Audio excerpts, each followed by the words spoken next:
Right. Beautiful. It's so pink. I had no idea. Look around you. I mean, I get it. I feel like, you know, I'm in a, Are we I live? don't know what. Mm-hmm. Okay, wonderful. I just want to tell everybody in here that this is You do Juno that after the Rosenhaus's show on the wall. Yay, Also known as the Dyke Art House in Philadelphia. If you haven't been there, go there, visit, give them your money, etc. Send all the lesbians. Send all of them. What?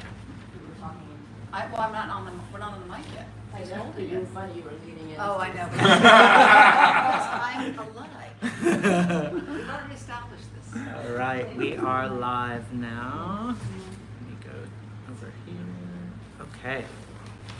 So welcome everyone to Revisioning Democracy. It's a long title, so I need my script. The Stop Project 2025 podcast.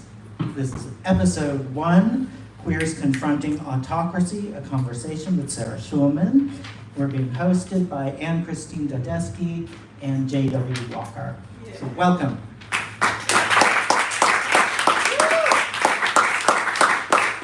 My name is Greg Newton. I am the co-founder of the Bureau of General Services Queer Division, which is the space you find yourselves in right now, along with my partner, Donna Jokum, who is not here. But we are being helped by the lovely Bella Florence. I am so glad Bella is back volunteering with us. Welcome back, Bella. So the Bureau is an all-volunteer independent queer bookstore. We have been in existence since 2012. In fact, one of our very first events was with Sarah for Israel, Palestine, and the Queer International. And we've been here at the LGBT Community Center since 2014. Normally, I would be shaking you down for cash, but tonight, we're raising money for this very project, Stop the Coup. So I'm gonna pass a bag around, and you can throw some money in there. And that will help this project go further. And we'll be doing a number of podcasts that we've already scheduled, so stay tuned. If you're not already on our email list and you would like to be, you can sign up for that at the back of the room or on our website, bgsqd.com. And you'll get an email every other Monday about our many upcoming events. And I will mention, since Juno Rosenhaus is in the house, Juno Rosenhaus, founder of Dyke Art House in Philadelphia, has co-curated with Lola Flash, this beautiful show with work by over 60 lesbian-identified, dyke-identified artists over the age of 40. And this is our summer show. It's up through September 8th.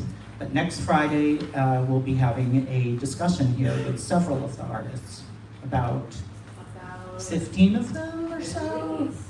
So you gotta show up to find out. And Juno is also giving some tours of the exhibition. So that's all on our website if you want to check that out. So before I hand over the mic and we get started, I wanted to read a land acknowledgement and a call for a ceasefire in Gaza. So the Bureau acknowledges that our organization operates on the unceded land of the Munsee Lenape. We encourage you to join the Bureau in signing up to make a monthly donation to the American Indian Community Houses Mannahatta Fund. The Mannahatta Fund, according to its website, is an invitation to all settlers and non-native people who wish to acknowledge the legacy of theft and genocide that comprise the history of New York City and the United States. And you can find out more at mannahattafund.org. We also want to recognize that today, June 14th, is the 252nd day of Israel's genocidal campaign against the Palestinian people, funded by our tax dollars and enabled by our government's unwavering support. We hope that you will join us in calling for an immediate, permanent ceasefire, the release of all hostages held by Hamas, the release of all detainees held by Israel, an end to the siege of Gaza, and an end to the Israeli occupation of Palestinian territories, in order to stop the collective punishment of Palestinians and to ensure the swift delivery of desperately needed food, water, medicine, fuel, and humanitarian aid to the people of Gaza. Our greater hope is for peace, justice, and liberation from oppression for all people everywhere. Please give a warm welcome to our guests, and let's jump in. Great, thank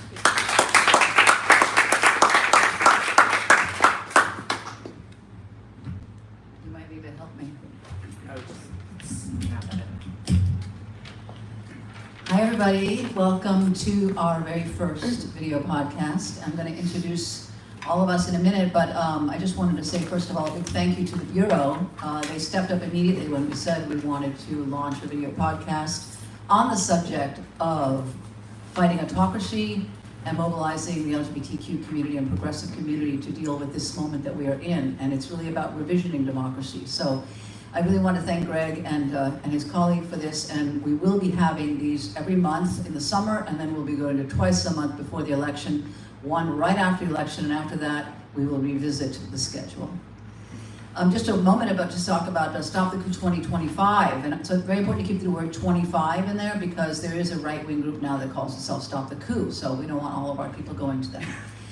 Stop the Coup 2025 is a nonpartisan nonprofit campaign, and basically we started in the fall. We launched officially in January, and we are really an activist-led organization, but a lot of different groups are signing on. And our goal is primarily, and still remains, to get the word out, sound the alarm about Project 2025. And I think probably everyone in here might know what that is, but for those of you watching, I just want to first welcome the global audience and encourage all of you to take a look at our website. The goal is to tell people about Project 2025, which is a mandate for leadership document. It's put out by the conservative movement of the United States. It currently has 100 partners. It is led by the Heritage Foundation, and it is a vision for what they would like to be in terms of a guidance document for the next possibly Republican president. And of course, that candidate right now is Trump. But this is not a Trump document. It is a document of the Christian nationalist movement of the United States, and it advances several ideas. The most important one is that it is very openly an attack on our democracy. It calls for the dismantling of our federal government systematically, department by department. It advances a social agenda, an ideological agenda of Christian nationalism, calling for all US policy to be aligned with essentially an anti-choice, anti-diversity, anti-gay set of principles. And it also really does in many ways call for overt attacks against vulnerable populations. That includes LGBTQIA people. It calls for the elimination of all gender identity, LGBTQ identity from all federal rules and regulations and protections. So that means that we don't have a lot of the gays that we would have had. It criminalizes transgender and non-binary identity. It also criminalizes people who would provide services, as well as services to women seeking reproductive services, including abortion. But of course, it's also going further and going after birth control. It goes after male condoms. The list continues. This is also not just a US document. It is a global vision, and it essentially would have dramatic and drastic impact on, we call it a planetary scale, because if you imagine, it is essentially going to not only eliminate many of the fundamental agencies that regulate our businesses and consumer protections and all those things, but it also calls for something we've never seen in the United States, and that is to bring in, used by executive order if they can, something called Schedule F. They seek to replace at least 50,000, but we now learn it's tens of thousands of professional, apolitical federal workers, replace them with possibly up to 20,000 recruited loyalist Christian people, and that includes about 5,000 lawyers. And so if they succeeded, this would be a hollowing out of the US government in a way that we've never seen. We consider this a recipe for autocracy, and we're going to talk about that tonight. So with that said, please do go to our website. I'll repeat it several times, but it is www.stopthecoup2025.org, and we have a lot of basic materials. We also break down the document all the way into little 2 pages of lots of things that you can read about. We invite you to share it widely. Thank you. So we're going to start right here, first of all, with our guest. I'm just going to introduce Jay, and then Jay can introduce me, but our bios are very short, because really the focus tonight is on our conversation with Sarah. So, Jay is J.W. Walker's a social media manager for Gen Democracy's Stop the Coup. Gen Democracy is the umbrella organization for our campaign. A queer Black leader and community organizer, he is a longtime New York City activist on LGBTQ, HIV, and racial justice issues, founding member of Rise and Resist, president of Gays Against Guns, co-founder and lead organizer of New York City's Queer Liberation March. What is not mentioned on here is he is also an actor, and he does a lot of the leading of singing and chanting and protesting at any Trump protest or event. So thank you also, Jay, for how much activism you have done these past 4 years.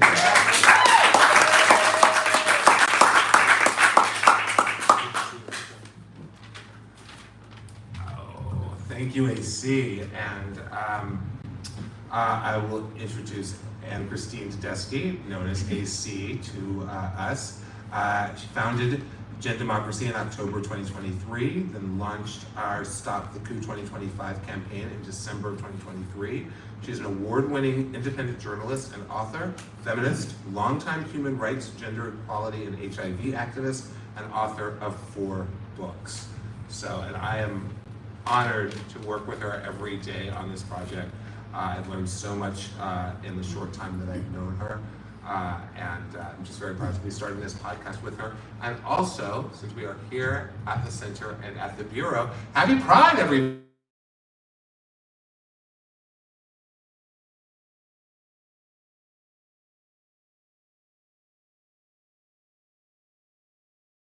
Novelist and a playwright, a nonfiction writer, an AIDS historian, and a public intellectual, and a proud lesbian activist, and she's the author of 20 books. But I think that you really need to know her full biography here, so I'm going to give you just a little bit more.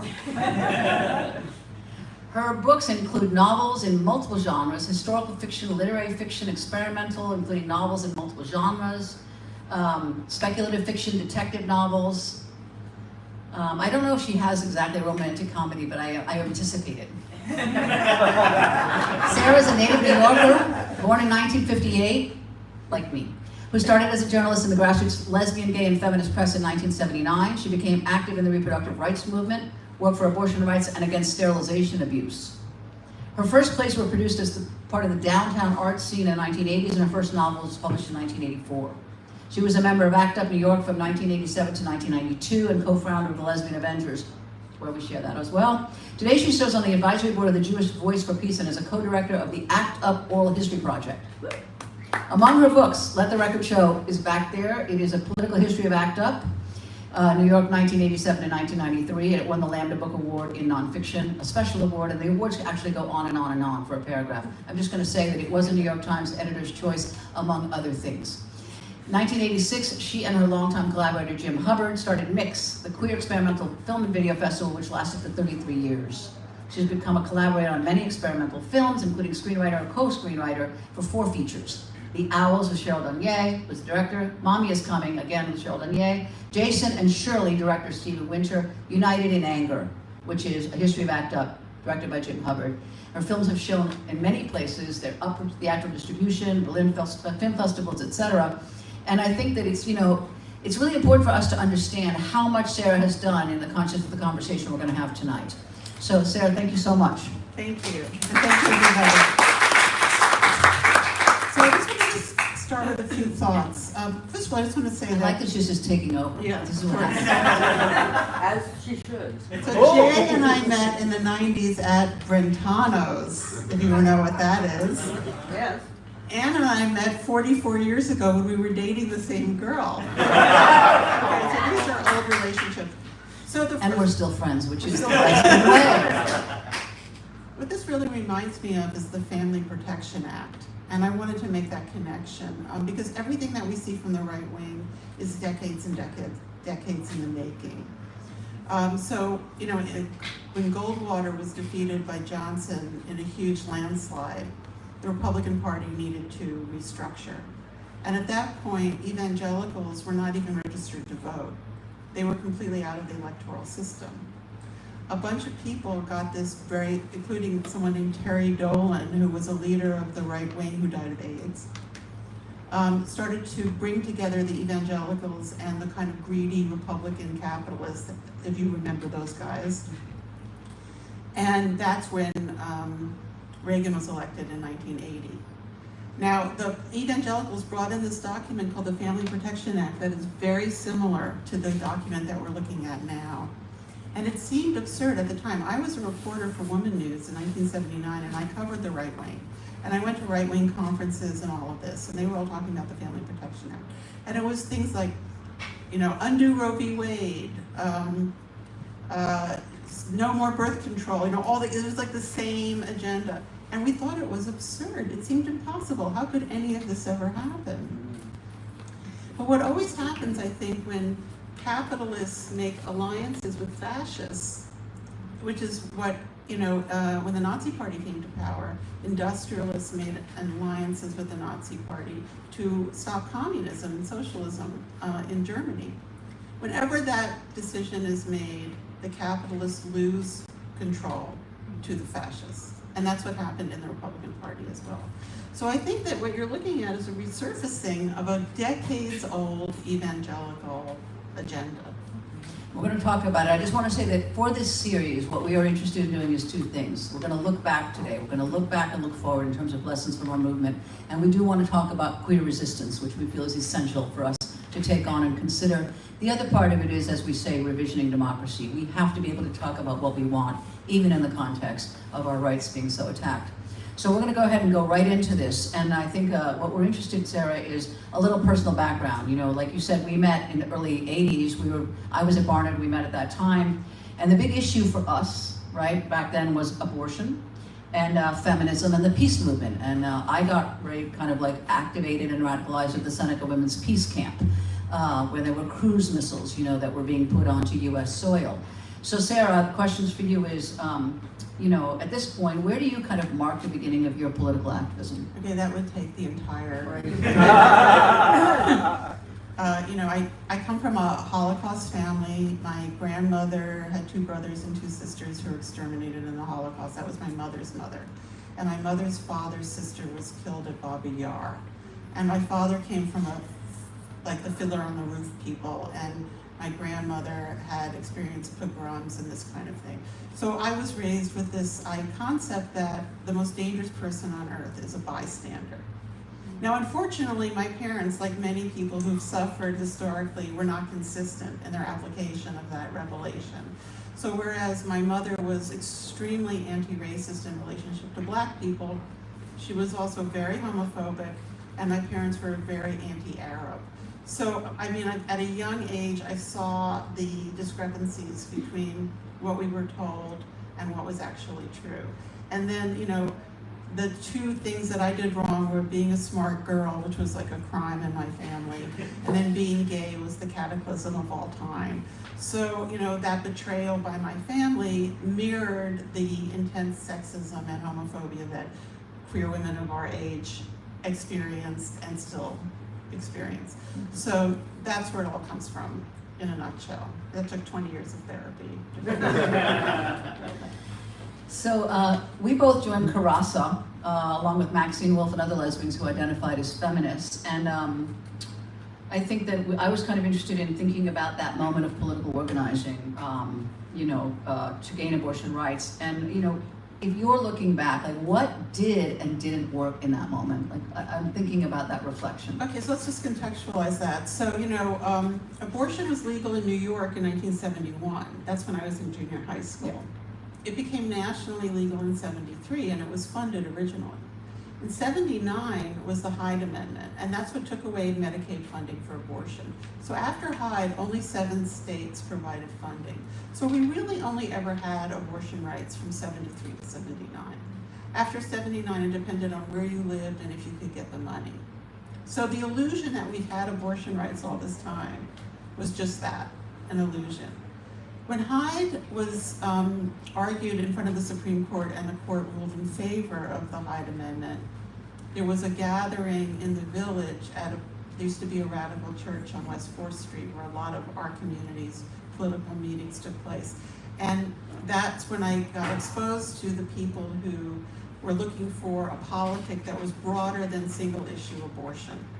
And this became known as the reproductive rights movement. Yeah.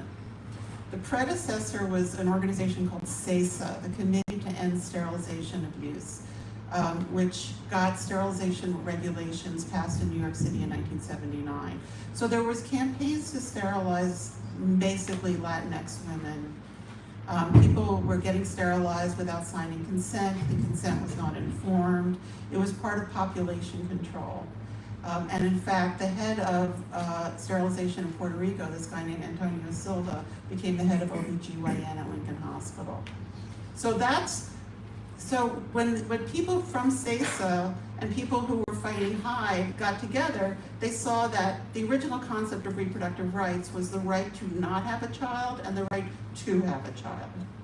And as reproductive rights expanded, people realized that the right to control your sexuality was a reproductive right, the right to childcare, an issue that has completely disappeared from the left, and certainly what's fascinating is that a gay movement, a gay community that is so focused on privatized families, marriage and parenting has not put forward childcare as an issue is really fascinating. But anyway, that was the definition of reproductive rights. When you look back, are there any particular lessons you take from it that you think, we should be thinking about now as we look forward? I mean, we lost Dobbs, we knew it was coming, and yet we still lost it. Right? Well, the abortion issue, I mean, looking back, I can see all the things that we did wrong. I mean, one thing was, I think we really left women to hang out to dry, because the model that we used was the confession model. And it started in France with a full-page ad in a French newspaper that Simone de Beauvoir and all these people signed saying, "I had an abortion." That was the model. And then we started to do that here. So people would say, "I had an abortion," but it became like a confession. And what Individualized. it individualized it. Because basically, who benefits from abortion? It's not just women. It's not just the man who benefits, it's their parents, and it's their other children. Most women now who get abortions already have children in the United States. So actually abortion is a collective benefit, and we did not frame it that way. I also want to say that straight men never got on board with abortion rights. And it's one of the problems of— Nor were they invited. Well, I don't know because I wasn't there, but the straight feminist movement of the late 60s and early 70s, you can't have a movement where there's no potential for sex and love. It doesn't work. I mean, people come to movements successfully because it makes their lives better. If it's a movement of all straight women, there's a lot of benefits, but straight men have to be part of the abortion movement or it can't go forward. I guess we're gonna shift these, I guess, periodically, these microphones, because we've only got two. In your opening statement, you talked a little bit about the Christian right and what we're facing now compared to the Christian right. And right now, the current threat is Christian nationalism. It's something that's metastasized over the course of the last 10, 15 years, especially that particular formation of conservative Christianity. One thing that I've noticed is that you were talking about it earlier, that it was sort of like the billionaire industrialists and the fascists were sort of co-opting these sort of live in the woods conservative Christians that had sort of like stepped away from voting and what have you.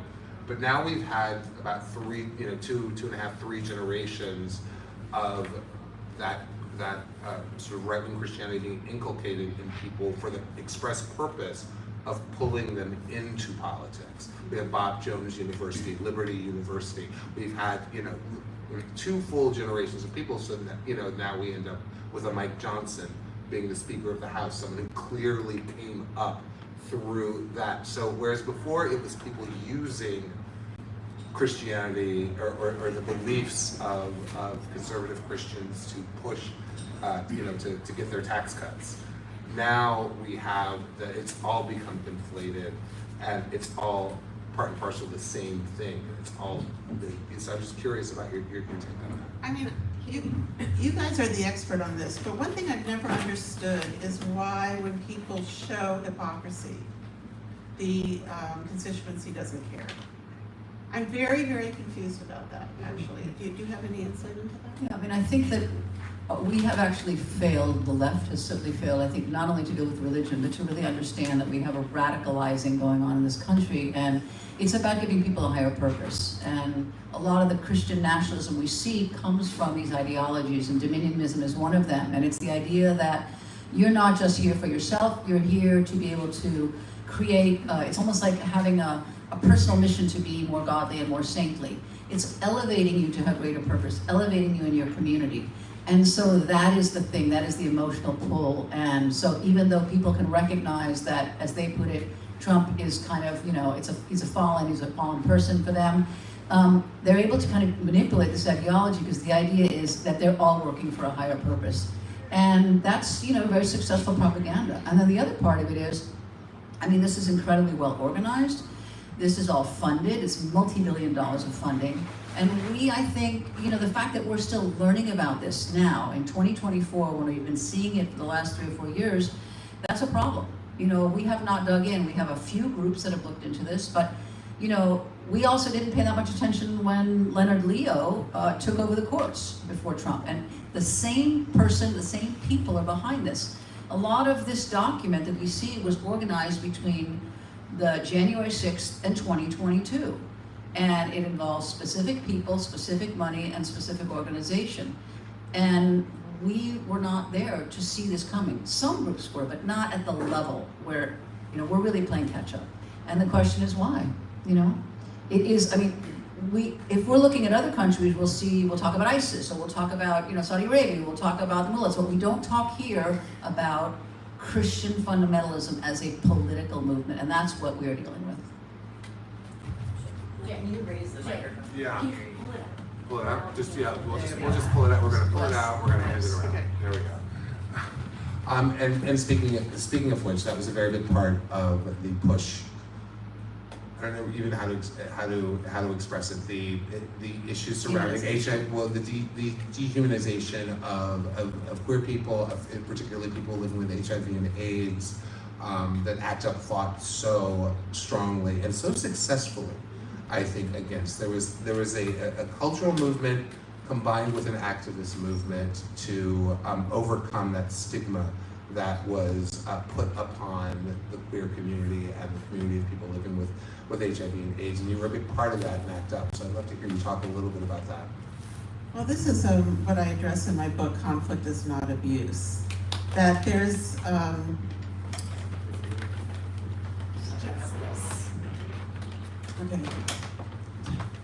so technical assistance. Thank you. We have a trope where we take people who are endangered and act like they're dangerous. And this was people with AIDS, this was the whole thing about gay people are gonna molest your children. Now we're seeing it with Palestinians. It's very, very effective. That people who actually are the underdogs, who actually need help, are positioned as a threat. And that's a trope that we've been reacting against all of our lives. I think also, we're here to talk about autocracy, and I use that word, it's a big word, what does it really mean? Well, one thing it means is that the goal is to essentially gain power by dividing, by divisionism. And we're seeing it now because it's effective. Every autocracy we've seen is to go after whatever the community or the group is in society that is vulnerable, that has less rights, demonize them and present them as a threat to other people, present them as somehow not normal. And we saw this in the early years of AIDS. We see it now again with transgender. And we'll talk about why, but I want to know from you, what are some lessons that you took from the way we organized that are applicable now? Oh, the lessons from ACT UP are really important today. And Jim Hubbard and I interviewed 188 surviving members of ACT UP over 18 years. And then I cohered that information into a 600-page book. So I feel very familiar with this material. I think the most important, because ACT UP is one of the most successful social movements in the 20th century. And for those of us who were in it, we had the incredible privilege of being part of a movement that actually made a difference in people's lives. So we know that it is possible. The biggest takeaway from ACT UP is that it was not a consensus-based movement, and that's so important for today. There was a one-line statement of unity, direct action to end the AIDS crisis, and that was direct action as opposed to social services. But basically, if you had an idea that was direct action to end the AIDS crisis, you could do it. Now, we were not a confrontation-averse group. This is pre-gentrification, New York culture, a lot of Jews and Italians and people screaming at each other. It was very intense in there. But if you had an idea and I thought it was a terrible idea, I would probably yell and scream at you. But in the end, I wouldn't try to stop you from doing it. I just wouldn't do it. And that's a big difference. If you don't like someone else's idea, just deciding not to do it, as opposed to trying to stop them from doing it, is a very important tactical difference. So what would happen is they would do their idea, and then I would find my 5 people, we would do my idea. And what this radical democracy produced was a lot of simultaneity of response. So there was all these different kinds of things going on at the same time that had different aesthetics, that aimed at different milieus, that had all different kinds of method. And it was that simultaneity that actually created the paradigm shift. So radical democracy is the trick to success. Movements historically that have tried to force everyone into one analysis or one common strategy have all failed, and there's no exception to that.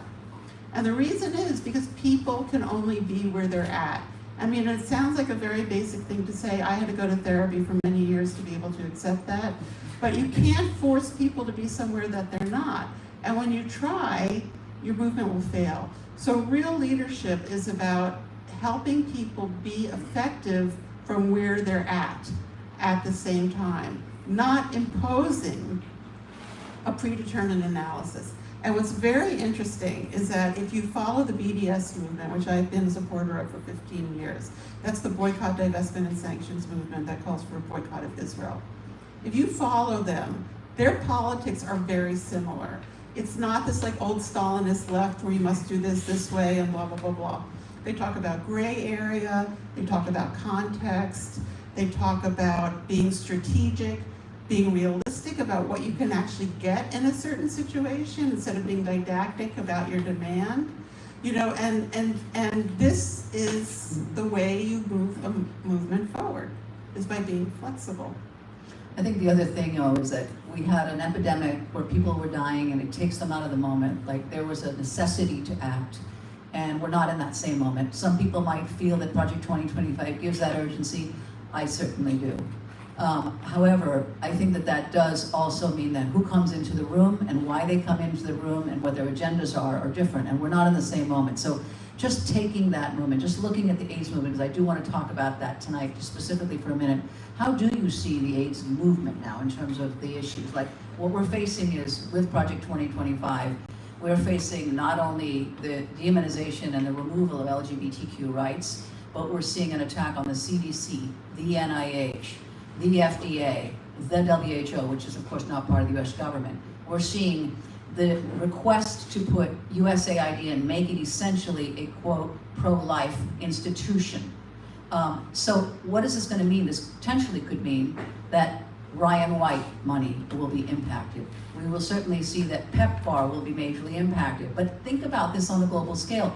Every single agency where someone is getting money from the federal government of the United States, if they don't agree to go along with that agenda, they could lose funding. This is a catastrophic possible impact. What is it going to mean for the AIDS epidemic? What is it going to mean for the other epidemics, right? We have other diseases, Well, whether it's COVID, et cetera. So, I mean, the failure of ACT UP was that we did not mature enough to be able to build a coalition to get health care in this country. That was our fail, right? And that's our problem. And AIDS issues are within the healthcare movement. I just want to talk about a little bit about the history of the gay movement, and that brought us to where we are now. And Jonathan Katz is here. He may disagree, but we'll see. In my view, the reason that there was an autonomous gay and lesbian movement, and that's what it was called at the beginning, the gay movement, is not because people thought politically there needed to be an autonomous movement. It's because we had been kicked out of the left. The Communist Party had expelled gay people, I think until 1998 or something crazy like that. We all know about the civil rights movement sidelining Bayard Rustin. The feminist movement had a number of lesbian purges, most of which have not been historicized yet.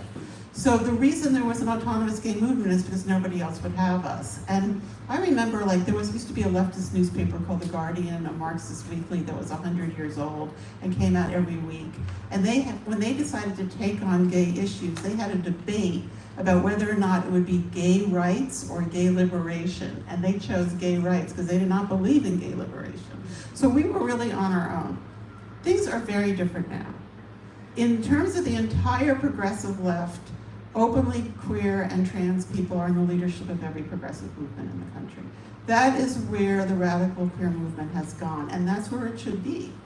But what it's left behind is this rarefied white and male, highly funded, bureaucratized gay rights movement. I don't even know what to call it. It's all those organizations that, Gay. what do you call it, Gay Inc.? Like AIDS Inc., Gay Inc. You see their stickers on people's cars, but you don't know you don't know the names of any of the people who run them. They have huge, huge budgets, and you never see them on television talking about any of the things that are happening to us now. So that's where, like, the gay movement ended up. It's a very bizarre, I couldn't tell you right now who's the head of HRC. I have no idea. Well, I know who it is, and I've seen them, and I think we're going to talk about why it went from, you know, the AIDS movement to Queer Nation to what we call AIDS Inc. But I do want to talk about one thing, which is what you're talking about is, you know, this is maybe not just in the queer movement, but we did have an agenda that we considered somewhat intersectional in the ACT UP movement, but it was very, very focused on the most immediate issues around AIDS and treatment and things like that. And we didn't really articulate, it's not just national health, we didn't articulate a commons. We didn't articulate a commons agenda that other people could come into, and we still don't. We're very siloed in the left, and this is true whether you're looking at the climate. Even though we do work intersectionally, we don't exactly have that agenda that everyone, we don't look at what we have in common. We tend to look at how we are different. And that, I want to talk about that in terms of, like, in a moment, in terms of, like, identity politics and things like how we got there. Well, I think what you're talking about is Big Tent politics. And one of the problems with trying to control the analysis and strategy of everyone around you, which is a fail, is that you end up not being able to work with people because they use a different word than you do. This hyper-critique, this idea that activism is taking people down, that is the opposite of activism. Activism is about opening doors for people and making things possible for people, not hyper-critiquing them and taking them down. So if you can't work with someone or even talk to them because they used a word that you don't like, or because they don't agree with your full agenda, then you're lost. You have to be able to be in coalition with people on the issue that you agree with them about. Prime example, the Catholic Church. I hate the Catholic Church. They've been my enemy my whole life. But sometimes they are involved in things like anti-eviction politics. You have to be able to work with them when you agree, and as soon as their other crap comes up, then you walk away.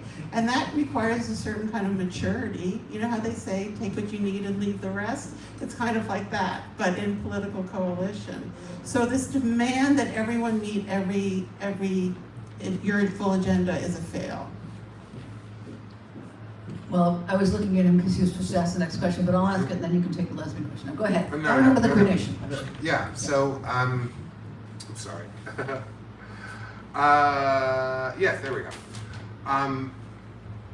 With Queer Nation in the 90s. So that was it was a powerful point because it was queers getting together to do activism outside of HIV and AIDS. And It we was were about- gay and lesbian until then. What? We were gay and lesbian. Yeah, it was taking back the word queer, and it was taking back the word queer or redefining the word queer and taking the sting out of it. Not for everybody. There may even be people in this room for whom queer still has a sting, so in that sort of like the evolution to gender identity and discourse, and I personally, so this is AC wrote this question, and I'm gonna flip it a little bit. I personally hate the term identity politics because you're a writer, you understand language. And identity politics as a pejorative is an invention of the right. And because if I'm talking about being black and gay, it's identity politics. If Speaker Johnson is talking about being a Christian, it's not identity politics. And so I'm a big believer in not using their terms. I don't use the term pro-life. I use the term forced birth because that's what they actually are, and they don't care if women die in childbirth from complications from not getting miscarriage care, for instance. But identity is political. Personal is political. So I'd like to hear what you've got to say about how we're going to get over that. How we're going to get over that siloing that happens from the way that people identify. We saw a little bit of it during the 4 years of the Trump administration, where the walls broke down between a lot of different groups and a lot of different, that's what the resistance was. It was a lot of different groups that had been siloed in some cases for decades, off doing their own thing, the environmental movement, the disability rights movement, the choice movement, black politics, queer politics. And we had a common enemy suddenly we had a common enemy that nobody expected would have ever been elected president, and we came together. And then we voted him out the next election, and then it's all split apart. And when we're with Project 2025, we're under a greater threat now than we were during those 4 years. It's funny, I've never thought about it that way. I'm thinking about something like Jewish Voice for Peace, which is about a 25,000 member anti-Zionist, pro-boycott Jewish organization, and I'm on the advisory board. This is an identity group of perpetrators. This is not a bunch of people saying we are the victims, so we have to form an identity group. This is an identity group saying not in my name. And that's an interesting twist on things, because I'm thinking, what identity groups am I in? That's the only one I'm in. People who are trying to stop mass murder and massacre that's being justified by being American, in the name of Americans and Jews. So that's my experience with that. In terms of representation of experience, which I think is kind of how I, as a writer, how I would look at that, you would be shocked as to how much is still not representable in the entertainment industry. I mean, there is still not a play in the American canon about lesbian adults. It is still almost impossible to get a sophisticated, sexually explicit lesbian novel published by a corporate press. I mean, these things that you would think are not still operative, they still are. And one of the, when I look at, back to the abortion issue, the entertainment industry has so misrepresented what it is to be a woman for so long that people don't even know what a woman's life is like. And I think that helps feed anti-abortion sentiment because it's based on myth and distortion. So, I don't know, is that identity politics? No. But I want to talk about, since you flipped it, I'll flip it back to myself. When I think of it, I think about the way that I've experienced and lived it, which is that we seek to express an identity based on the way in which we feel we're not seen. And that has become a more and more and more rarefied concept, certainly in gender politics, where we now have, we had gay and lesbian in the late 80s, 90s, then we had bi, then we had, and it has continued to the point where, we have these incredible stripes of gender. The problem with it is that, yes, people need to be seen and they need to identify exclusively in some ways to be able to be seen and express what they're not getting or the way in which they feel different. It is based on difference. The problem with it is that you're also saying to other people, in some ways, you can't possibly know what my experience is like. And we've ended up with not just the cancel culture, but we've ended up with a sense that we have to respect that identity. At the same time, it doesn't necessarily invite solidarity. And I think this is where we end up with a lot of problems. So my thing is, the question I had is, is this, we focused on identity politics to some extent as an approach, as opposed to queer liberation. Like you're talking about lesbian, we didn't focus on lesbian visibility when we were talking about stripes of lesbian identity. we tend, I think somewhere, even though we talk about it abstractly, we forget what is the actual agenda of what is missing in terms of our rights.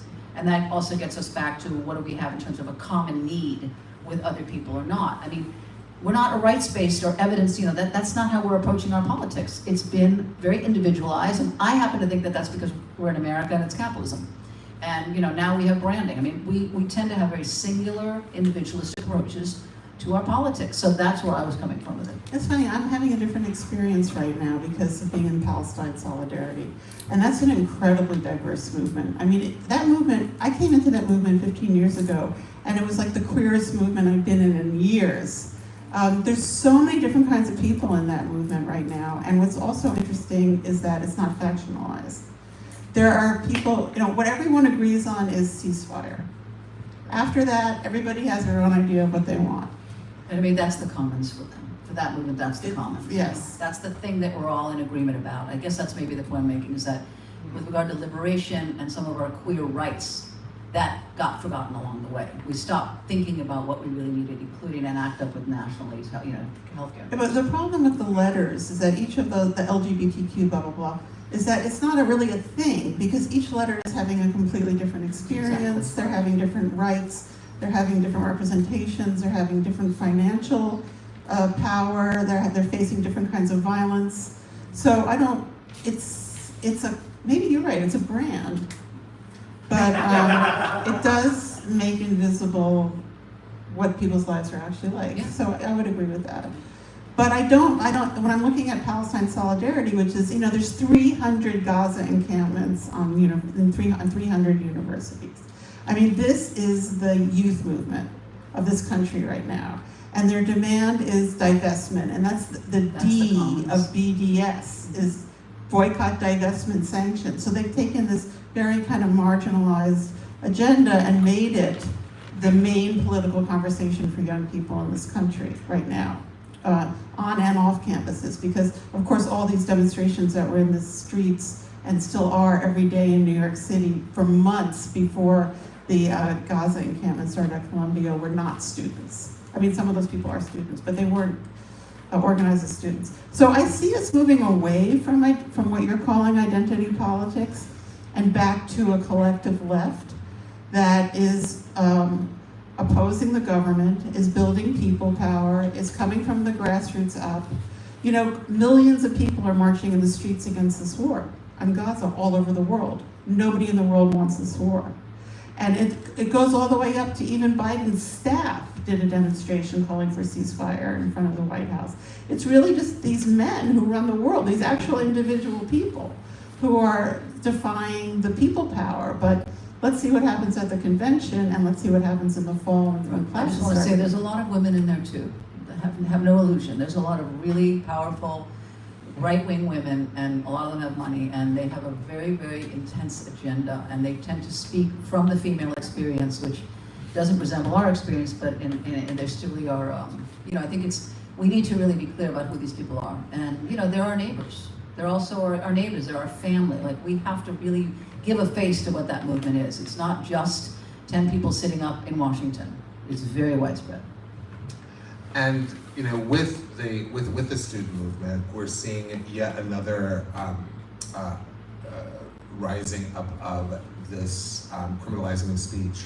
We saw a lot of that. We saw a lot of that with, oh yeah, it's fine if you drive your car into protesters several years ago.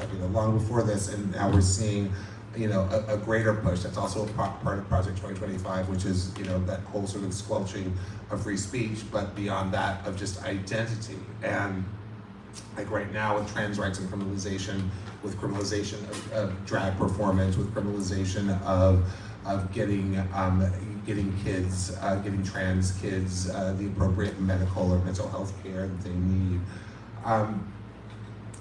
And we've even seen like a few polls with polls of progressives or Democrats or whatever, where they've asked them, how do you feel about trans rights, and some of the responses are kind of surprising, because we're just talking about progressives, they're great, they're welcoming, but there's a lack of understanding, there's a lack of connection. It's sort of transness is the one is the one major area in the alphabet soup that is the non-straight world that that still has a certain amount of, you can look at it in a romantic sense, a certain amount of mystery, or you can look at it in the sense of having separation from the mainstream and sort of enforced separation from the mainstream.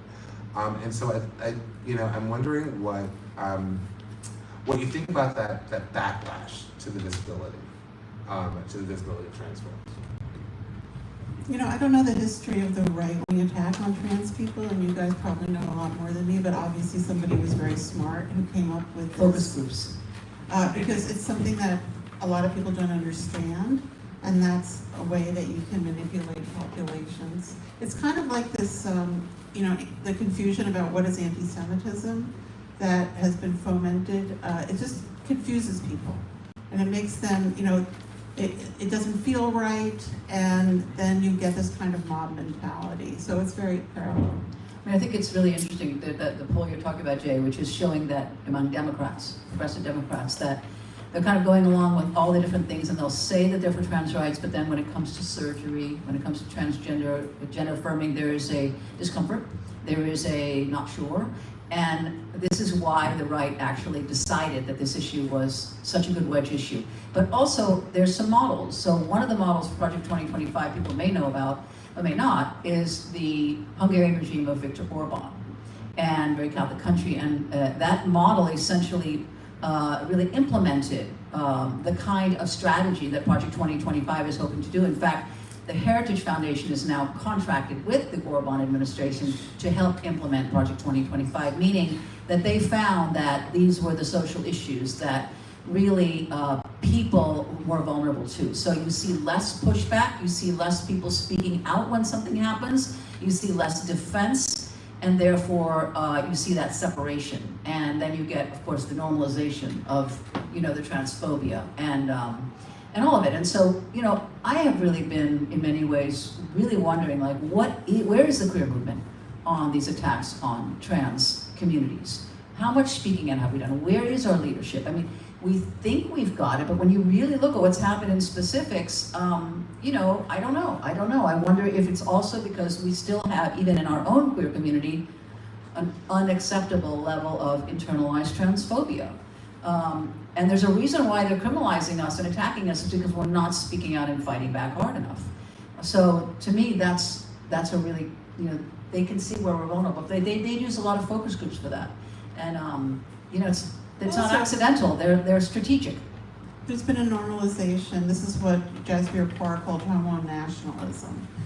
Right? That once mostly white male gay people get rights, they start to identify with the state. And the clearest example of that is the Netherlands.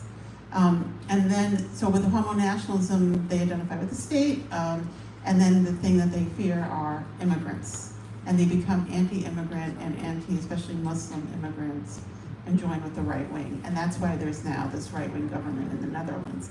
And it's pinkwashing in Israel, we see it in Britain, and we see it here as well, an increase of gay men in the Republican Party, voting for Trump.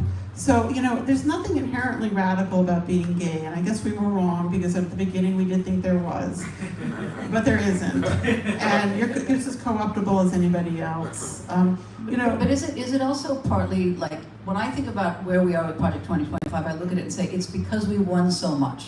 We made so many victories, and as a result, we're seeing the factor, partly because people did go from the AIDS movement to then creating institutions, to then joining the institutions, to then getting AIDS Inc. And now, in the generation that followed us, people were not taking the streets, they were joining corporations, they were creating them. Everybody was starting an NGO in the aughts. That's what happened, so that you didn't get necessarily a protest movement. You got people who knew how to run institutions and write grants, and that's what we have. In many ways, we have the fruit of success. It's assimilation, and every movement has done it. So, we have victories there, and we have, as a result, and I keep getting back to it, we kind of took our ball off the liberation agenda. We tried to go up the rights agenda, and we went for, a much more conventional power. But I do think that this new progressive left that has so many openly gay and trans people in it is pro-queer and pro-trans. And that's a big step forward. I think we should talk about that too. Let's talk about our visions of democracy. I want to give Jay another question first.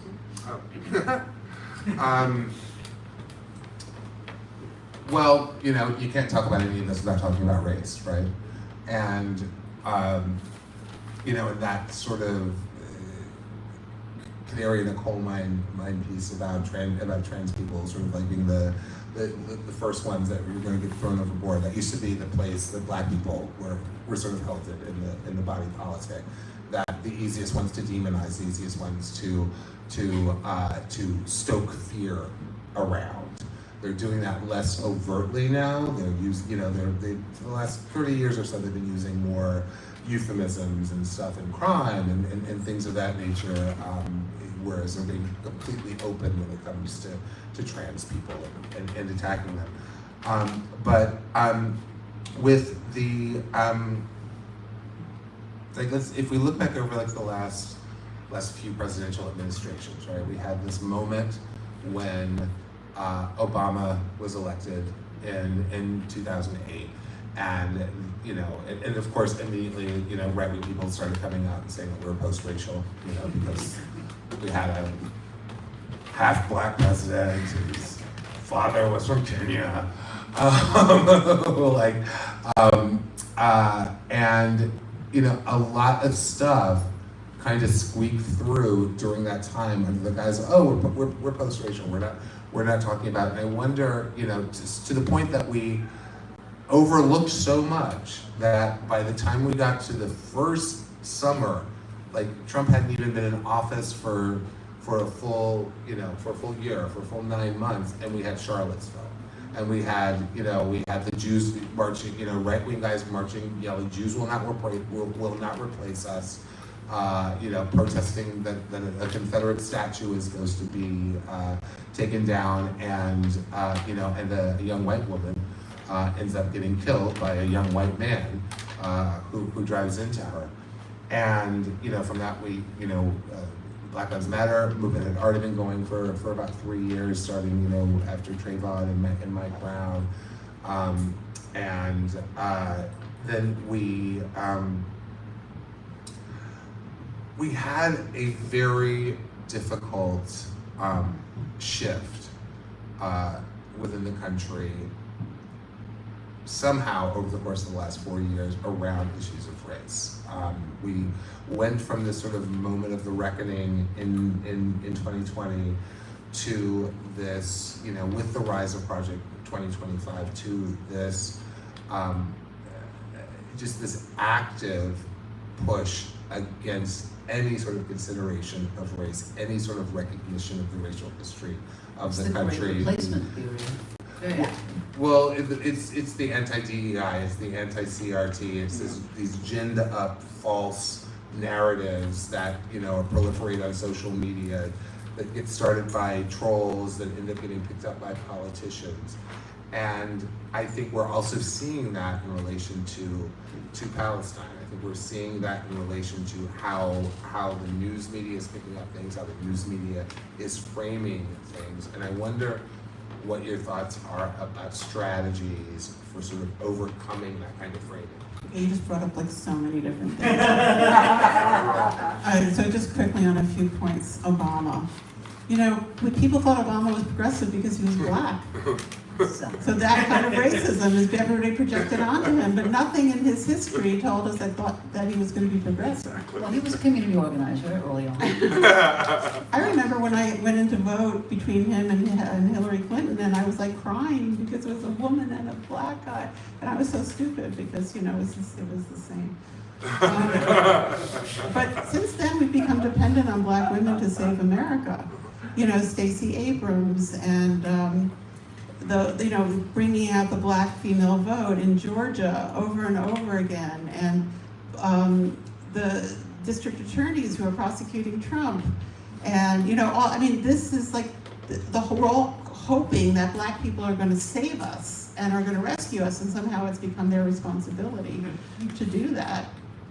I think also, you know, I was listening not long ago to a really great talk at the Apollo of some of the black activists who talked about, you know, they took a pause also after thinking that you know, we were gonna pick up the woke white, you know, was gonna pick it up, that everyone was kind of doing a reckoning of their whiteness and their internalized whiteness. And so there was more space to think that they could maybe, you know, give some of that over. And that was a real mistake.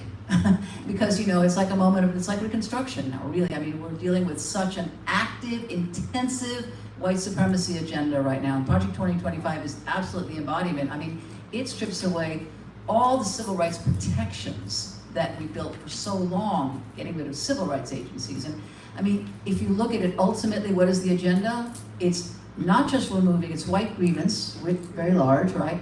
But it's also removing the mechanisms for protection against discrimination. So it's much more than just a kind of, oh, we're not going to teach this history. It's a very aggressive white supremacy agenda. Can we start opening it up to the audience? But I want to talk about one question, Okay. one question, which is we're talking about revision democracy. So my personal take on this is that we need to mobilize. We have not quite 5 months before an election. And the only exit strategy that most people who are my peers talk about is, well, I think I'm gonna have to go to Portugal. That is really their exit strategy, right? They're gonna get out and they're not gonna suffer the next 4 years of Trump. And that is an exit strategy for some people. But the question is, where is our resistance? What should we be doing? There's an enormous amount of preparedness. And so in our campaign, for example, we're gonna try to bring forward preparedness tools. Whether you're in an NGO, you need to be preparing. You need to think about your organization. What is it going to be vulnerable to? Your staff, clients, continuity of care. You can't wait to see what happens in November. You need to act now. But the other piece of it is, what is the conversation about a democracy? And we skipped over the young people because I wanted to talk about that. You know, people are saying, I'm not going to vote, or I'm not going to vote because what is the difference between Biden and Trump? And our position, I'll speak for myself, my position is, the difference is that in one case, you're not going to have a lot of rights if Project 2025 comes around. You're not going to be able to protest. Protests will be criminalized. We'll lose a lot of our rights. Whereas, if we have a Democratic candidate, we have, you know, all the broken democracy we could talk about here, but we have an opportunity to fix it. So that's my position. But I want to hear from you about that. What are you hearing? You're in the movement. What are you hearing? I mean, I think it's very hard to ask certain constituencies to vote for Biden. I mean, honestly, how can you ask an Arab American to vote for Biden? How can you ask a student who was arrested by their university president calling the police to vote for Biden? It's very hard. And now we see that he's doing this whole thing at the border. You know, the Supreme Court just ruled against the National Labor Relations Board. You know, I totally understand your argument. I probably will vote for Biden because of abortion. But I can't in any way justify or claim that anything good is going to come out of the Democratic Party at this point. What I wanted to say back before is that my favorite person in Congress is Cori Bush. I love her. And she started, and this is about Black women will save America. She started single-handedly the ceasefire caucus, which now has over 40 people, including 2 Jewish members. That was her, and she votes right on absolutely everything. And what's amazing is that the only good people in government are people of color who are in the Congress. You know, these young people of color who, 10 years ago would have been very marginalized leaders of grassroots movements. And of course, some of them disappoint us sometimes, you know, but that is a future to look at towards. Let's hear what people have to say. Okay, but just to say, there is a very active pro-democracy movement in this country. There's incredible visions being put forward in every community at the grass level. They're not getting the media attention, but it is our responsibility to bring forward those voices. And when we talk to young people, including people who may say, I don't know if I'm going to vote, what they want to talk about is the democracy that they want. So we do need to talk about that, and we want to talk about that. We want to talk about it on this podcast, but we also want to talk about it because these ideas aren't getting the attention. But whether it's a green economy, whether it's on every level, at the most local level, there's incredible vision that is out there. So the question is, why is all of our media attention on the revenge model of Trump, and why are we not also taking responsibility for bringing forward solutions and giving them more ink, right? All right, let's open it up. Yes. Netcats. No. Oh, No. Okay. No. I thought you had his hand up. I'd like Go ahead, to go ahead. take it for you. You were talking earlier about how we don't get abortion rights because men don't support it.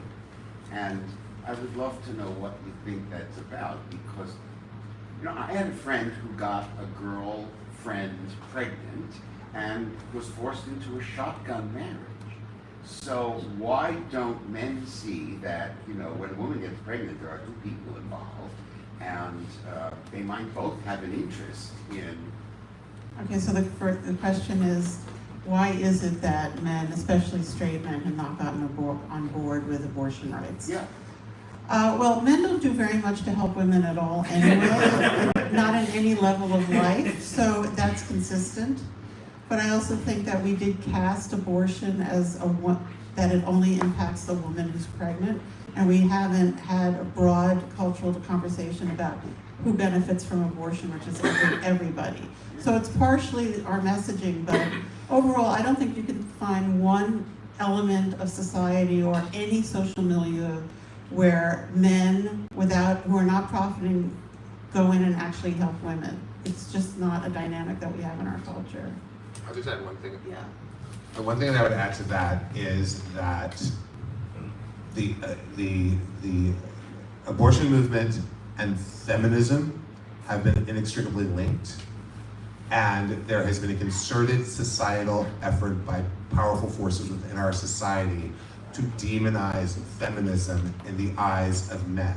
And so abortion is feminism, and in straight men, there is, you know, it's those feminists, they're why I'm not getting a job, they're why I'm getting paid less, they're why my house is dirty, because my wife's out working, she's not cleaning, you know, I mean, it's that, so I think that is also a part of why a certain portion of straight men feel that is just over there. It's interesting that you go to that, because it's true. Feminism is the most demeaned progressive movement in history. It's the most misrepresented in every possible way. So that would make sense. You know, I don't know how, when you make these big statements, I always want to agree, but then I also want to say, like, is that true? It's true. You know, I mean, Very certain. No, there's certain things, you know, if you look at representations of consciousness raising in books, in films and whatever, it's always something that's childish, it's to be mocked. I don't think that very little about what women have accomplished for ourselves has been accurately represented in any kind of mass way. You know, like, we have a lot of cultural objects like Roots, Selma, Angels in America, things that everyone has seen and that become a touchstone for a more advanced conversation. But the women's struggle for just rights is something that we have no sophisticated cultural piece that everybody has seen that we can all refer to. It's just a very untold or misrepresented story. I just want to say for all the straight men out there that Project 2025 is coming for you, right? It does not like male condoms, and it does not like divorce, never mind birth control. So, I mean, this agenda is really an equal opportunity agenda, but I think that one of the things it does is it advances a view of the family that's extremely narrow, it's heterosexual and married, and it really goes after anyone who might want to be defined as a single person or a single head of household, never mind all of the other people, including all the LGBTQIA folks. So I think that, you know, it does embody a very weaponized patriarchy, and that is not by accident. I think the thing we saw recently with the young guy who was speaking out about speaking to a bunch of women at a college campus and telling them that they've done very well to get their diploma and now they should, you know, take care of their husbands. That's what you find at the core of that Christian national movement, and that person was taught that. So we need to understand that the education that's going on every week in these churches, and we have to pay attention. You know, like, I think that we would like to be here in New York City and not understand how widespread this messaging is, and how much money and how much focus is given, and how much it is a political agenda. I mean, the organizing that's going on right now in order to, for example, win this election, it's not a red-blue thing, which a lot of people who are doing politics thinks. They are mobilizing across churches, and they're mobilizing leaders who don't even have congregations. And, you know, I just want to go to this other thing to talk about, is that we're also not really paying attention always to the issue. Like, anti-Semitism, right now, is being incredibly weaponized. And I just want to say that anti-Semitism is on the rise. It's intense. You can see the data. It's not just the ADL that's saying this. And anti-Islamophobia is really on the rise. But what's being weaponized is the idea that the students are anti-Semitic. And that's by choice. That's an organized agenda. The Christian right met Mike Johnson and other political leaders about 2 or 3 weeks before UCLA. And they said, this is the issue. This is the wedge issue that's gonna hurt Biden. We're gonna organize this. And the disinformation is happening, the money, that's why you see, for example, the right-wing militias that you saw turning up, the Proud Boys and others at UCLA, and those shock troops. It's not by chance. It's being organized, and we need to report on it, we need to talk about it, we need to make people understand this. You know, I think that we have a responsibility to do our work too, and where is our media? The media is talking about as if this was a normal election, as if these two candidates were equivocal. You know, we have never seen the kind of agenda that they're proposing. So, more questions. Okay, let's open it, yes. Come on, And folks. also, there might be people online, yeah. Thank you for all of this. I wanted to ask 2 questions. One was a fun setup, but in terms of when you're talking about why are we not defending trans people, I wanted to hear, I think there's a lot more reasons. One of them is generations of the narrative of pedophilic shame, right? The pedophilic hate shame. And that's always wielded. And now that it's specifically an attack on children, we're obscuring the attack on trans adults. It's about children. And I was wondering if you could say more about that and familial homophobia and about that narrative that I think is so baked into multiple generations of queer consciousness and trans consciousness. So Jack just made the very brilliant comment and observation that in our defense of trans people, we're focusing on children and not on trans adults, and that this is a defensive reaction to, certainly in my generation and older, this constant charge that we were pedophiles, we shouldn't be near children, gay people were not allowed to be teachers, and all of that. So that's very psychologically astute. And what is your second? Well, I was wondering, like, who are you reading and who are you getting information from? This is a setup, but who are you reading and who are you getting information from about the right? Because we're saying we're not seeing it, we're not learning about it. You guys had to organize all these materials; these didn't exist. So where do you go from information, and how are you finding it? Well, first of all, Project 2025 spells all this out. So there's no hiding. And parental rights is an issue that resonates very strongly. It resonates strongly with Democrats and progressives. You know, I'm a parent of 3 young women, one of whom is here, and there's no one that doesn't feel like maybe they want to know what their kids are doing, and they were able to really manipulate that issue. The criminalization piece is because we continue to feel a level of vulnerability about, you know, the presentation. It's the same as the abortion. They've taken the abortion issue and they've weaponized it now for trans issues. And it means that also some of the strategies that have worked around abortion can also work around transgender rights. But, you know, I think there's this constant repetition of false narratives. If you look at Project 2025, it's an amazing propaganda document, and we try to break it down to show, you know, they're constantly kind of mixing fact with half fact. Fact with overt, you know, what we call gaslighting. And again, it's all about normalizing a rhetoric, normalizing a set of rhetorics, and then repeating that and repeating that. And that's a lot what we're seeing with the transgender criminalization. And I just add one other piece, which is that they can't go after the cisgender gays and lesbians anymore. Well, they're going to. And they But are. no, but what I'm talking about is in the public sphere, there are too many cisgender gay men and lesbians with economic power, with cultural power, with broad reach, and for a good 20 years there have been strong, powerful, centered cisgender gay men and lesbians. So the gays are coming for your children piece doesn't work, and so they've had to go very, very granular and focus on the drag queen that might have said titties in front of a child, and that's somehow going to destroy that child. And they have to go after the trans person because that's going to somehow confuse the child, or they're just going to be a child molester because they have to take what they can get, and they recognize when they've lost some ground, and so they flip it and they go wherever they can. And we see that on the right wing in a lot of different areas, and we're seeing it in relation to how they're dealing with the student protests and with activism toward Gaza. It's very similar to the way that they're weaponizing the concept and redefining the concept of what anti-Semitism is, because apparently all of Jewish Voices for Peace are now anti-Semitic somehow. And I just want to, but let's talk about the power also, because in Project 2025, you have some very, very powerful gay right-wing people, especially in tech. You have people like Peter Thiel and others, and they're putting their money into an agenda that is rabidly anti-gay. And so we need to look at that. I mean, again, we also have to look at like what's the corporate agenda, what's the money agenda. I mean, Project 2020 is a major agenda to not only hollow out our government, but make it very easy for major corporations to make a lot of money. So why do people turn a blind eye to the social policy? Why do we see so many, corporations pulling away their money from the gay movement and not giving to, all the different causes they've been giving to for a long time? Is because people on one hand have this idea that they can protect themselves maybe from being, attacked, but also because it's economics. There's money behind this, and that's a big part of why they're getting the support that they are, or they're getting people who are not speaking out against it. That's what back Behind Brian? Yeah, you.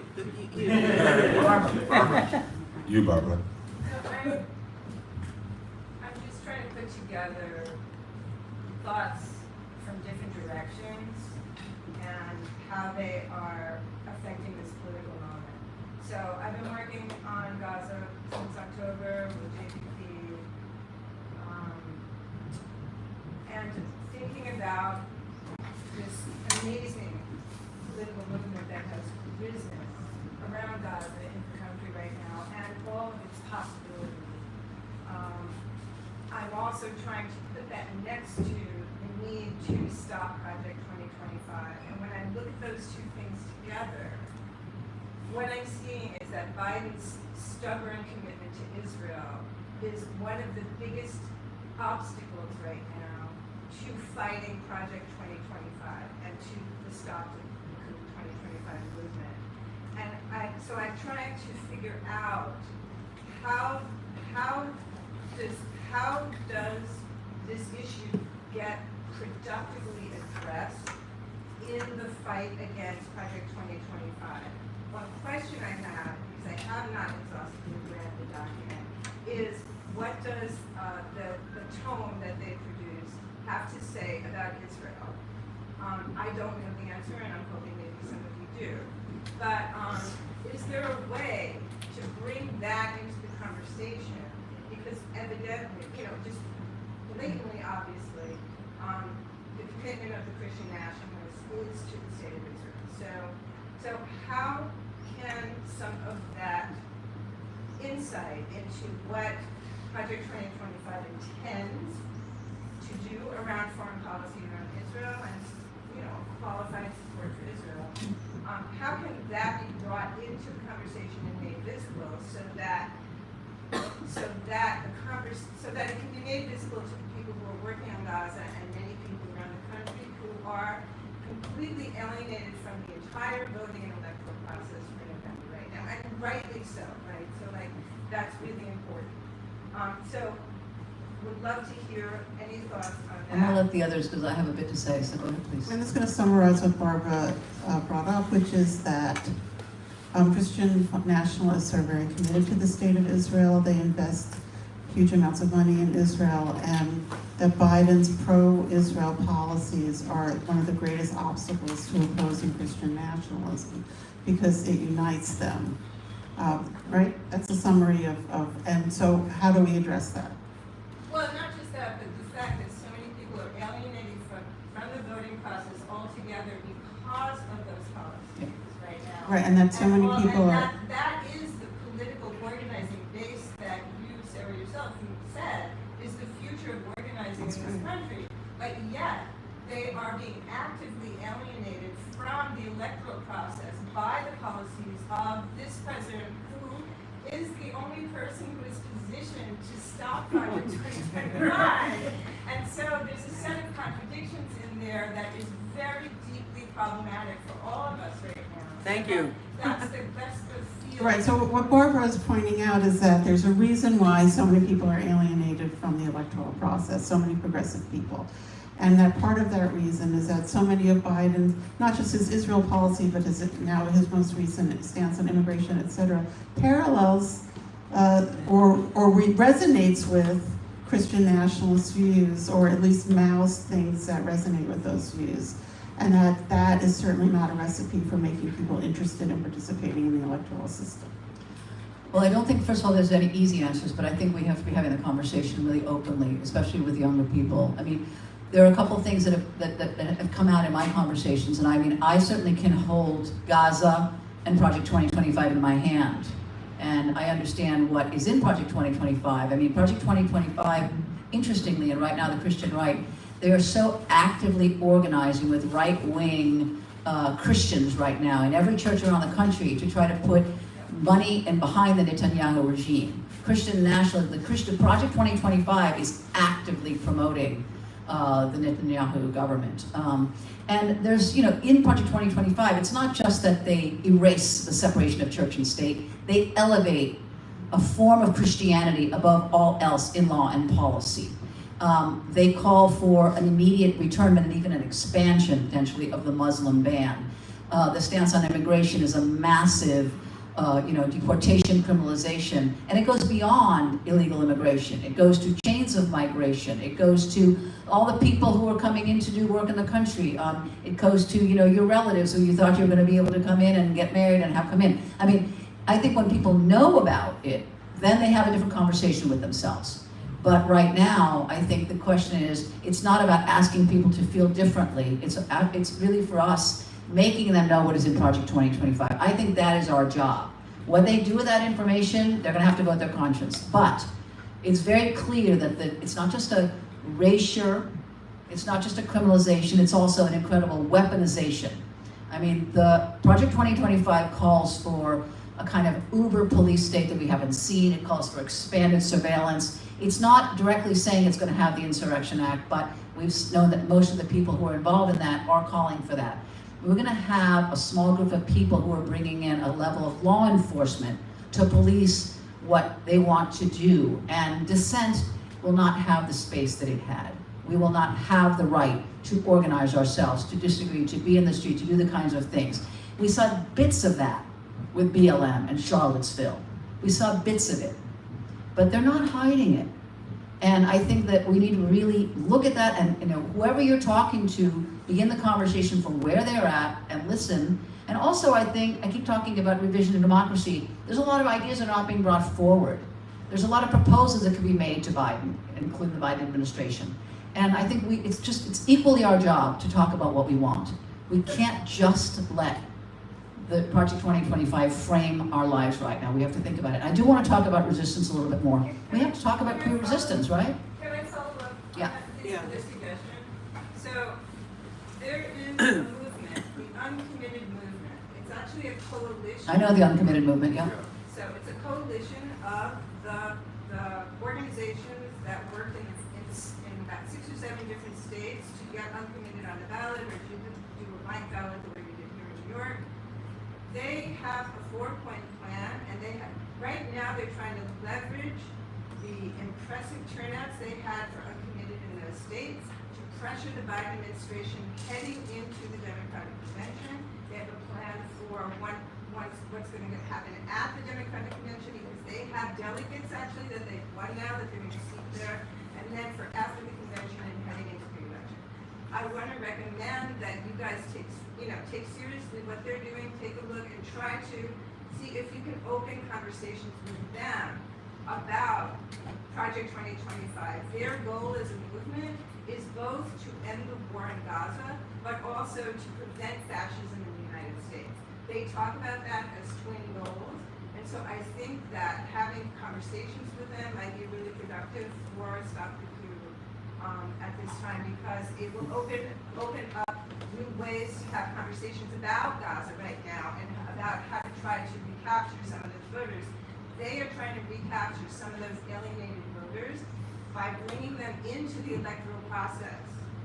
I mean, I'm hearing you. I think that it's not just uncommitted. I think that we need to be talking to everyone about Project 2025. It affects everyone wherever they are at, and it is equally your and my and our responsibility. We do need to integrate the messaging around Project 2025 into all the conversations that are happening.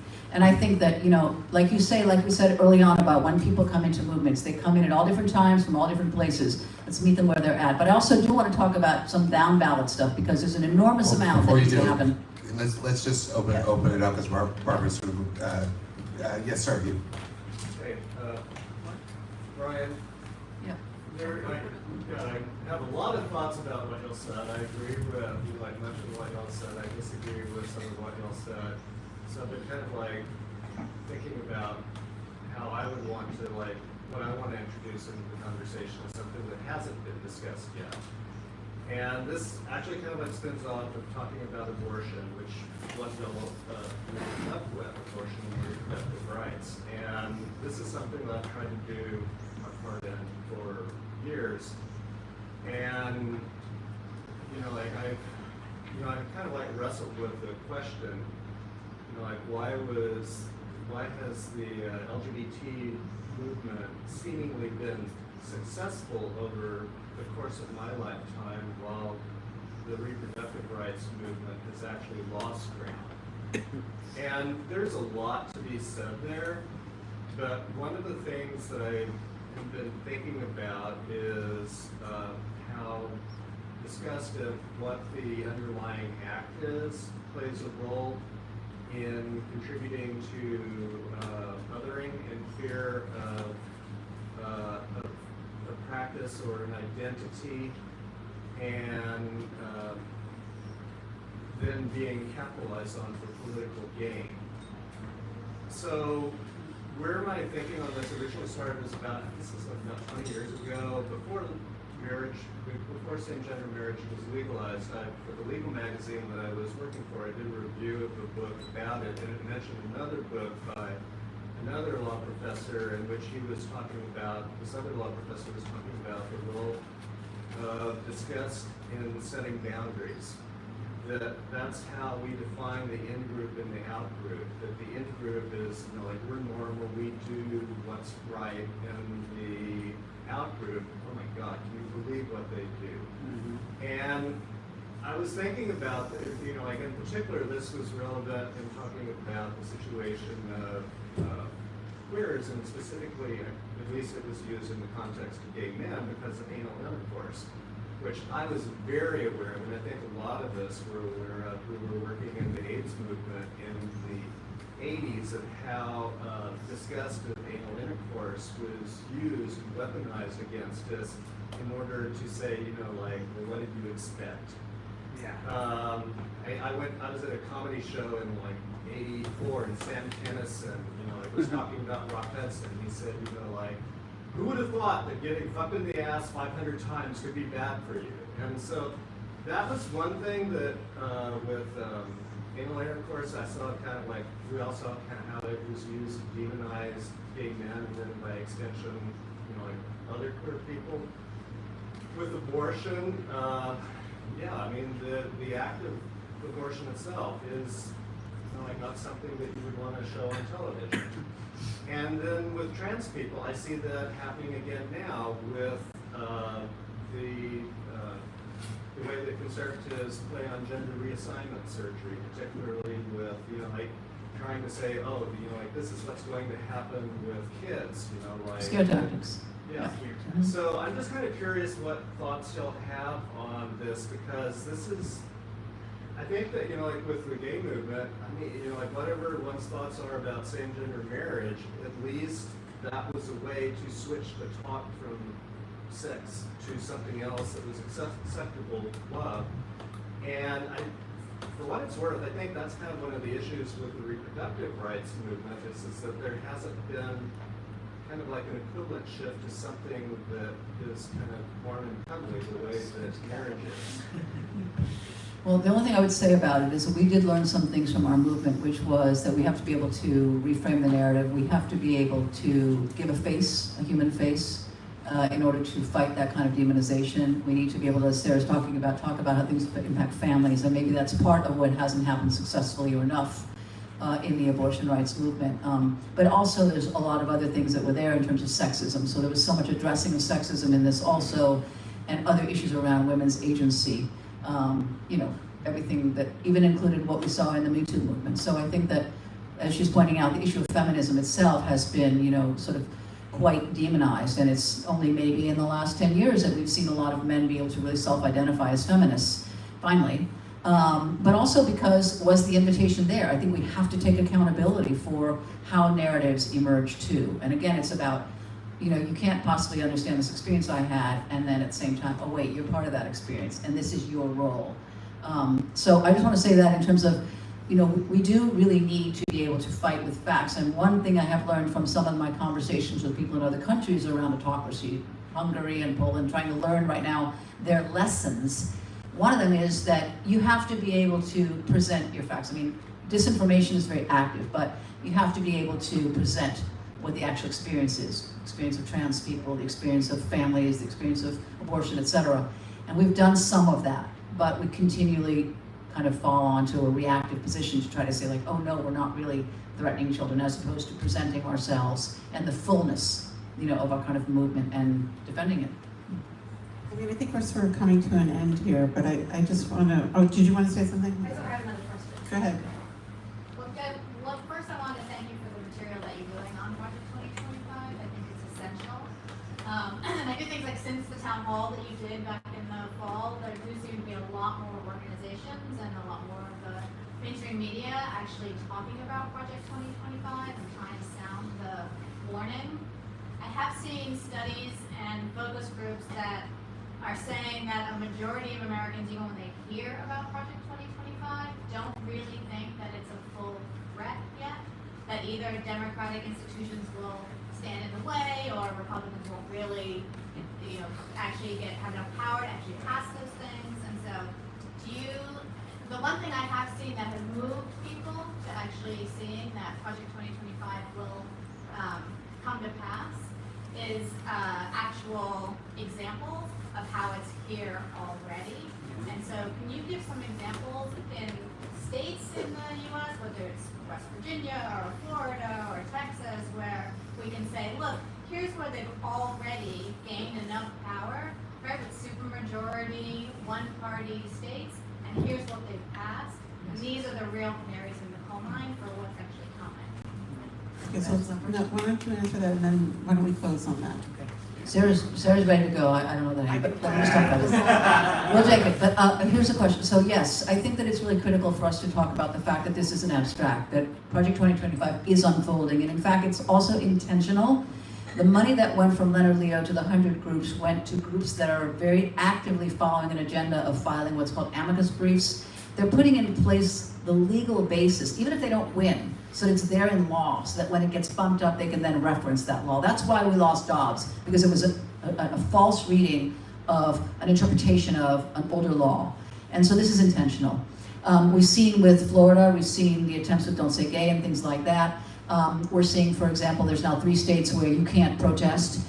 There's a lot of examples. I just want to highlight, however, on a positive note, that as I have been looking for where can we fight back, there are examples in every state and at all levels of people successfully fighting. And so on our campaigns, we are going to be putting, we have already started, probably, I don't know, 75 or 80 toolkits for nearly every sector created by a lot of our allies, a lot of progressive organizations that show you how to fight back, whether it's a book ban, whether it's a school board. There's an enormous amount we can do. So I always suggest to people, start from where you are, talk to your people, figure out how is this going to most impact me, and start making your plan from there. And know that one of the things is that in your community, you're going to have so many allies, because we are so many impacted by this. And so we have an intersectional modeling that has to happen, a lot of sharing, but there's a lot to do. There are also two sets of different groups right now. There's a set of working groups that are being essentially convened by Democracy Forward.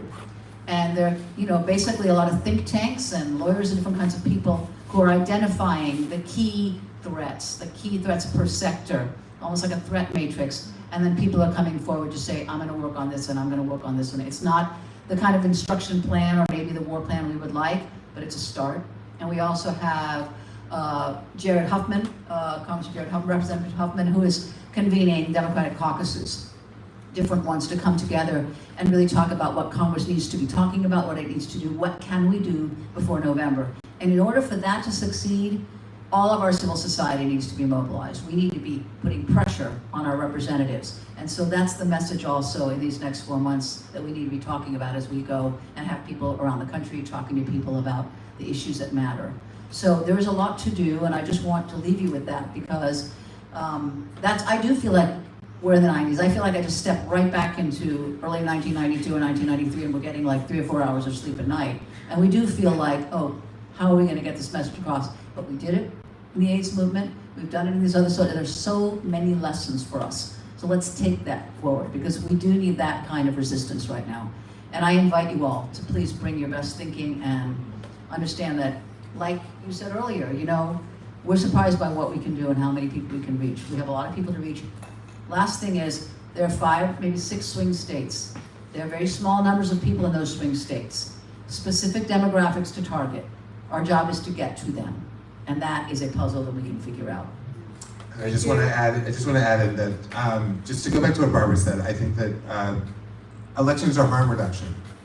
And I think that when we are talking to young people, we're talking to people that are disaffected, that is the most important message that we have to convey to them, that there is a certain level of privilege in being a one-issue voter that we cannot afford at this moment in time. And I wanted to use her, I just wanted to say that it kind of seems like the gay movement has like had all the success, you know, compared to the choice movement because we've had this huge horrible setback. But when you look at the sweep of history, you know, women were in control of their bodies and their reproductive futures for millennia.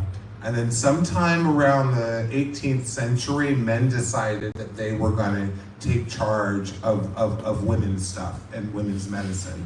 And they took over the doctoring to women. Women handled it before. Midwifery, doulas, all of that stuff for millennia is a fairly recent thing when you look at the stretch of humanity that men have decided, oh, we don't have the parts, we don't know how they work, but we know better, and we're gonna do that.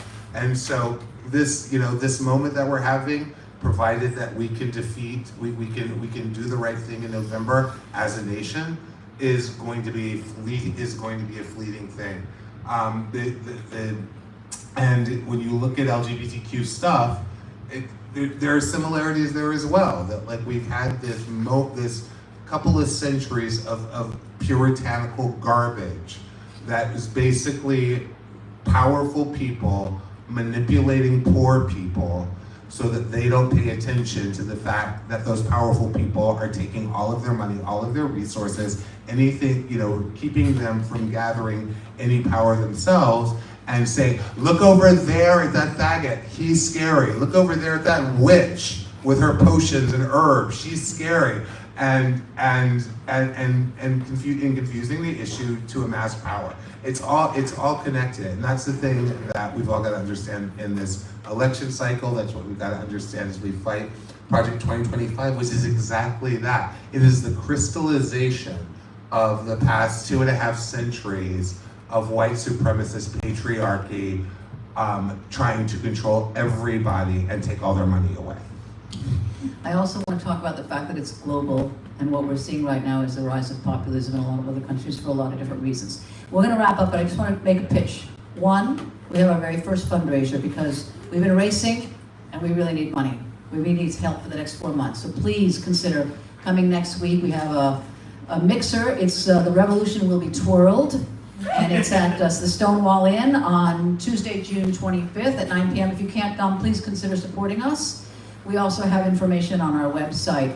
And I just really want to take this moment to say that not only do we have to really fight Project 2025, but we have to think about what happens if the Democrats do win. Because we don't have the kind of rights we want. And as Sarah and others have pointed out, we have a lot of policies we need to reverse, including the policies on immigration.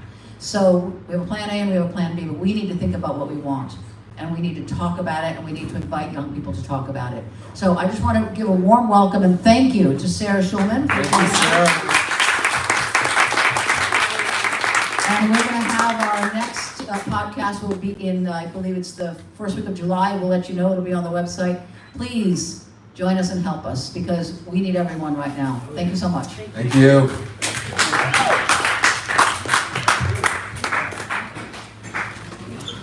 Thank you, online viewers. Have a good night. Good night.